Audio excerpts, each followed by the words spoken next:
like the Reds, talking Reds. Myself, Gareth, Roberts, Craig, Hannan with me. Not loads going on at the moment. Lots of transfer talk and none of it involving Liverpool, which is one of the beefs currently on the internet. It seems with lots of people talking about Liverpool's ambition, FSG, all the same old things that we've heard so many times. But one thing that has come out this afternoon is a bit of an interview with Billy Hogan, who is the new Chief Executive Officer at Liverpool Football Club, replacing Peter Moore, of course, who's headed back to America after his period at the club. And yeah, there's a thing in the Echo with the new CEO, and he's saying his immediate priority is getting the supporters back into Anfield, which I think is everyone's immediate priority because, you know, as much as we're enjoying football being back and winning the league and all the rest of it, you know, it is reaching a stage now where you're like, I really want to be back in that ground. And you know, there's a business side to this, but then there's the emotional side as well, there's the romantic side as well. And, you know, you just kind of think, you know, we talk all the time about how, you know, Liverpool are at the best when the fans are on board and the fans are behind them and the fans are pushing them on. We had that amazing night against Barcelona. We've had so many other amazing nights as well. It's just not the same, is it, without us in the ground. And, you know, it was great at the weekend to see the first steps with the Brighton game and things like that. Billy is saying here in this interview that he's hoping and everything he's heard is they're still talking about next month as being a possibility when some fans will be allowed back. So yeah, we're all keeping our fingers crossed, aren't we? Feels soon that. There's a lot of sort of different aspects of this, I think. And I think that, like, for us, you know, you're right, you want to find out whenever you're going to get your tickets back, your season ticket back, get back into the ground and I always feel as if we've sort of got to be careful around, like, you know, the fact that there only is sort of 58,000 people that are able to get into that ground. But what people getting into the ground means is it becomes the spectacle that we've all sort of loved throughout our lifetime. And it's the reason why we've fallen in love with Liverpool. And you know, October feels so early to me. I'm just sort of worried that one little blip in all of this and it all falls down and it gets pushed back another month. And I mean, there's a part of me that if the money side of it wasn't anything to do with it, because that's a huge sort of driving factor for the football club, that it's a business at the end of the day, and we don't like to talk about it as a business, but you know, we can see ourselves the negative impact that has in a summer when we're being told that there isn't the same amount of money there. And so it impacts sort of, I mean, some people's enjoyment of football because you're not making the sign-ins, but also your expectations for the new season because other rivals are bringing players in. But so I can see why it's going to be. It feels like it's going to be a longer process unless it has been something that they've been working out over the past sort of few months. Where because we just think about it as, well, just get us in the ground, seats, and it's going to be socially distanced. But then there's things like thinking about the workers that work for the club and how that's going to work for them, and who are they going to come into contact with, and is it going to be putting them at risk? And you know, because they've got employees that are going to have to worry about. There's so many driving factors, and then even the fact that, you know, you almost know for certain that if there's going to be people let into the ground, then other people that don't are going to feel as if, well, I should be in the ground, and then they're going to be in the pubs and the packed pubs, and then that impacts that. Yeah. Are they going to be round the ground? I know loads of people that will think, well, I want my match day routine even if it isn't ending up in the ground. It's just, it's a really difficult thing. That's not me getting at the club. No, it's how you get them in safely, how you get them out safely. I mean, you know, we all know what it's like around Anfield, and we all love it around Anfield, the fact that it is a residential area with the tight streets, and, you know, in the lead up to kick-off, you know, Breck Road and other roads, a chocker, and you know, you're almost elbow to elbow as you're walking into the ground. You know, that isn't socially distancing, so they're going to have to maybe, you know, some people arrive at a certain time, some people leave at a certain time. You know, what Billy says there is that they are working out the logistics, and I know they have been for a while, even sort of early on. You know, they were talking to fans groups, they were talking to the police then, they were looking abroad. So, you know, there's lots of work going on behind the scenes. And there was a big survey that went out as well of fans. I mean, I filled that one in myself about sort of how it could all work and what my preferences would be and whether I'd buy a drink and food and all that kind of gear. I mean, from the business point of view, and you mentioned that, it says that they're currently missing out on £3 million for every home game that isn't played in front of fans. think that brings it into perspective when, you know, some people are saying, you know, there's loads and loads of money kicking round, and we talked about this on the main Anfield Wrap show this week about the fact that Liverpool have got one of the biggest wage bills in the world. They renewed the contracts of the front three of Van Dijk, the rest of it. You know, you've probably got 7 players in the first 11 that walk into the first 11 of any team in the world right now. And yet, you know, still people are pushing, want more transfers, not happy with just getting a Greek left back in. Still the Thiago talk, you know, carries on. Still people are saying, you know, in different ways, of extreme ways, you know, replying to every tweet by Liverpool, replying to every tweet from James Pearce saying, announce Thiago or FSG out or whatever. That won't work, but what, you know, definitely won't work. And I think that I would imagine most Liverpool fans are frustrated in terms of that there aren't more names in, happy with the situation in terms of the, you know, how the club have been doing, and there's you know, it's okay for there to be a middle ground. It doesn't have to be black and white, sign Thiago, this is ridiculous, you know, or, you know, we're champions and we've won this and we've done that under this team, trust the club, the people, you know, making the decisions in the background. It's just a really difficult conversation to have when the only figure that you know about is that they're losing out in 3 million a game, because I don't even think that probably takes into consideration the club shop. Does it take into consideration the beer? You know, the other things that you know, got to pay 20 million quid back as well to the TV companies for, you know, as a compromise around that. So there's some more money that, you know, they would have had that they won't have now and things like that. But then I'm trying to work out, well, you know, they won the Premier League, so they've got that money. They won the Champions League and they've only signed Minamino since then. And it's just a really difficult thing to talk about when you don't have when you don't have all of the facts. And that's the thing for me. But in terms of, you know, I think it's a positive that they are sort of thinking and working out ways. And, you know, with all of this around the pandemic and coronavirus, is a really, really difficult situation because it's new, and, you know, we're not prepared for this, and so people are having to make decisions and work out things on how to work things best, you know, having never had any experience in doing this before in a pandemic. Like, we, you know, God, you think of the Anfield Wrap and some of the things that we have had to do through this period. You know, you're having to sort of make decisions based on a global pandemic, so it's a difficult thing. I'd love Thiago to come in. I'd love to keep Gini and Wijnaldum. I want them both. Same. I want Liverpool to be in the best sort of, you know, best position for I'd the love new a centre half. I'd love a forward who can play off the left side. I thought the weekend was interesting, and dropping Fabinho back in there, and I think that's maybe why we are being linked with Thiago, is that he becomes the fourth.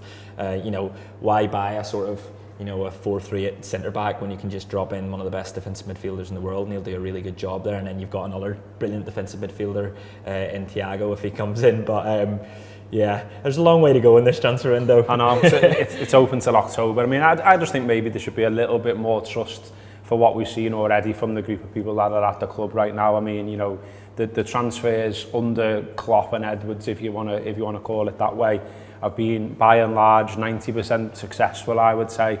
So therefore they know what they're doing. They've struck at the right time by and large. Made a bit of a mistake about Van Dijk, but still went out and got him regardless. So I just sort of think some of the conversations, and you always get extremities on the internet, obviously, are just a little bit mad. But we're all looking forward to the football coming back, and the football back properly. Obviously we lost some tin pots on penalties to Arsenal at the weekend, but no one's really asked about that except Sam, who's filming this. So what we have been doing over the summer is talking about our favourite games last season, and there were loads of them, let's be honest. We had loads of great times before the pandemic, and even afterwards there was a couple of cracking games there as well. So we asked some of our key contributors, what was your best game? Talk about it, talk about the day, talk about the trip. We called the series My Favourite Game. Here is a clip from My Favourite Game. I would describe it as, I think, the most concentrated Liverpool performance. There was a suggestion that they played well enough to have not got so well beaten. But really Liverpool blitzed them so quickly and so early. The game's done on 55 minutes, if I remember, with Sadio Mane's third. Liverpool were just so efficient. They waited, they got their goals, they defended, they drew City's sting. Yes, we concede a slightly strange, odd goal, is it to Bernardo Silva, and that gives City but it doesn't really give them hope because we extinguished them. The game was won early And although I'm naturally anxious watching football, and I spend the latter half hour of games that we're winning betting against us on my betting app on my phone as much as watching the game, I have to say the final whistle was just a sense of deep satisfaction and thoughts moving quickly to how we would honour this by doing something good after the game. I suppose that was my abiding thought of the final whistle. And then obviously it sinks in that what I wanted so badly beforehand, which was to get this 9-point lead, it had been established. I mean, my abiding memories of the biggest Anfield wins is if I cast my mind back, I try and visualise myself in those moments. I'm almost dancing down Walton Brett Road. It feels in recent years like I'm holding Rafi's hand always, and we're running, just like stupid kids, we're running down Walton Brett Road. I'm always holding, I don't want to lose him in the crowd because he's only 10 then, and Danny's with us as well, and people are bouncing. I always end up singing in the street on Walton Brett Road, like I said, like a daft kid. And that was one of those days for me where you just can't stop punching the air.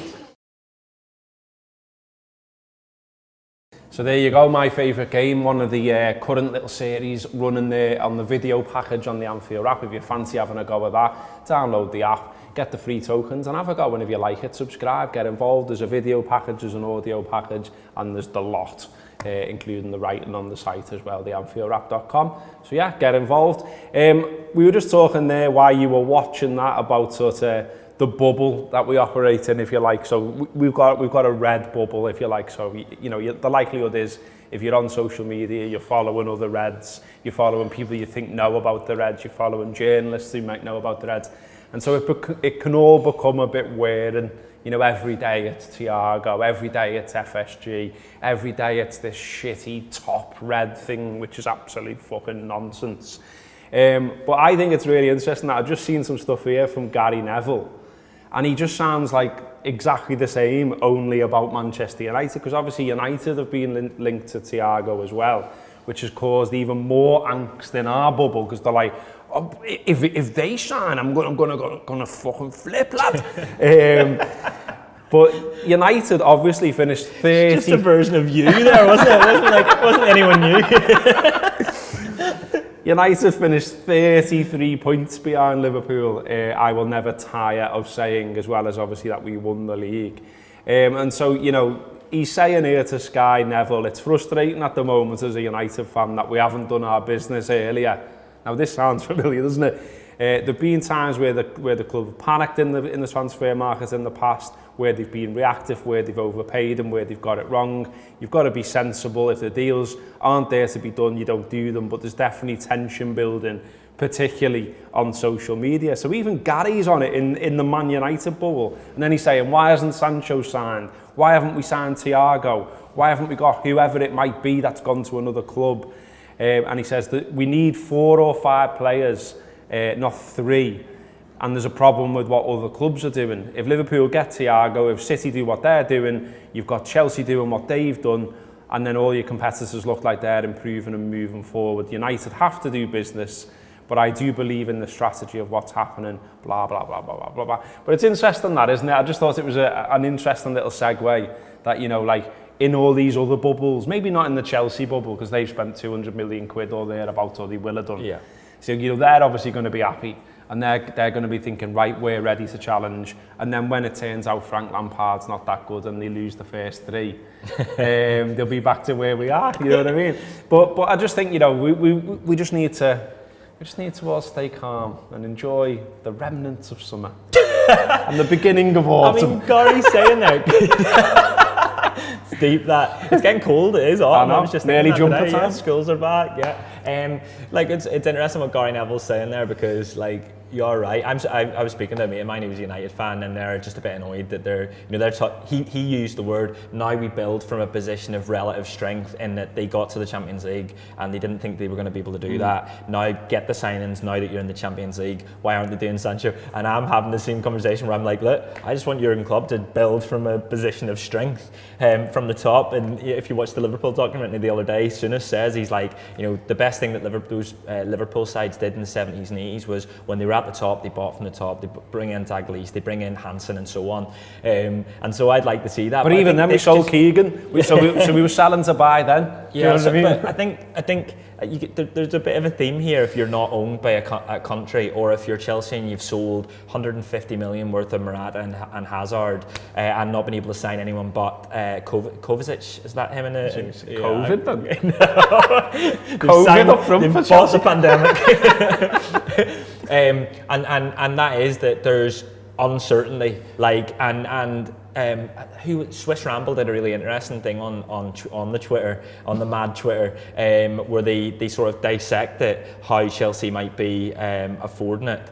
And how football clubs split up these deals so that it's a yearly thing, not just you're spending 80 million at a time and so on, and you should get on that. But I mean, I'm staying well away from the Twitter at the minute because it's not real life, and anytime you speak to any Liverpool fans who are your mates or out and about, whether you're able to see them at the moment, everyone's sort of like, oh, it's been nice summer winning the league, it's been weird, but you know, it's alright, hope we sign Thiago. It's not fuming, and like, I'm not going up to Anfield, I'm not finding my mates at Anfield screaming at Anfield going, sign Thiago! Side, do you know what I mean? And so it's it's important to remember that is just a big echo chamber of shite on there, and things probably will be all right. We'll see at the end of the transfer window. Gary Neville says he wishes there was something done earlier. Gary, the fucking season only ended about 2 weeks ago, and the transfer window is open until mid-October, whatever it is. We'll be able to sort of look then and say, have Liverpool done enough? We'll be able to look next June, did they do enough? And then we'll be able to talk about it.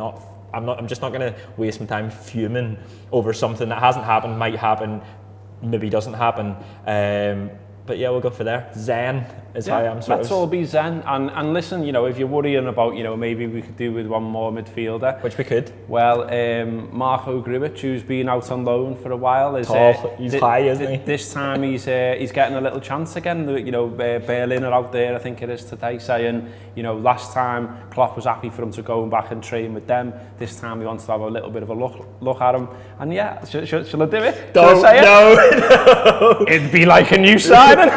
Sam needs to beat that out like an expletive, Sam. I'm only messing, by the way. I would rather have Thiago than Marko Grujic. Don't give me shit. I would like all the boss players in the world to play for Liverpool, but also I know that Liverpool haven't got all the money in the world and loads of it tied up, and we're in a pandemic and we're building a training ground and etc, etc, etc. Let's just all be nice to each other, eh? Up the Reds. Yes. That.